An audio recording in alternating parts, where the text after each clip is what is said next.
눈이 와요. 눈이 많이 Ini 왔어. wae. Ditinggal sebentar sudah kangen, momen kemesraan Boy William dan Ayu Ting Ting video call pakai bahasa Korea. Ayu Ting Ting dan Boy William sukses membuat para penggemar terbawa perasaan imbas kedekatan mereka.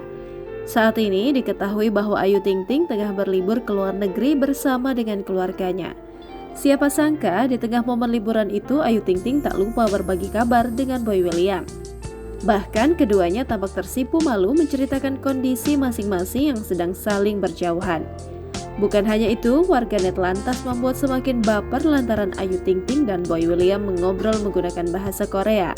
Sontak saja netizen lantas menganggap Ayu dan Boy William bak pemain drama Korea romantis. Raut wajah keduanya juga tampak berbunga-bunga saat saling menanyakan perasaan rindu.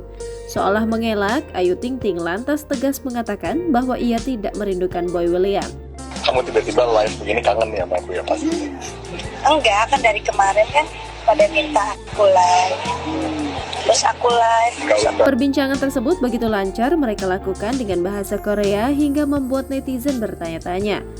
Dalam unggahan yang viral di Instagram, Boy William juga tampak melakukan panggilan video dengan Bilqis, putri sematawayang Ayu Ting Ting. Seperti diketahui, Ayu Ting Ting tengah liburan ke Eropa bersama keluarganya. Tak hanya keluarga saja, bahkan Ayu Ting Ting kabarnya juga memboyong para karyawannya untuk ikut liburan ke Eropa. Usut punya usut, Ayu Ting Ting memboyong para asistennya untuk liburan bersama selama 14 hari ke Eropa. Tak main-main, timnya yang berjumlah 18 orang itu pun diajaknya liburan ke beberapa negara di Eropa. Ternyata rencananya ini sudah direncanakan sejak jauh hari. Bahkan ia juga telah meminta untuk izin syuting dari tahun 2022. Beberapa destinasi pun harus ia coba, satu diantaranya yakni mengikuti keinginan Bilqis untuk mengunjungi Disneyland.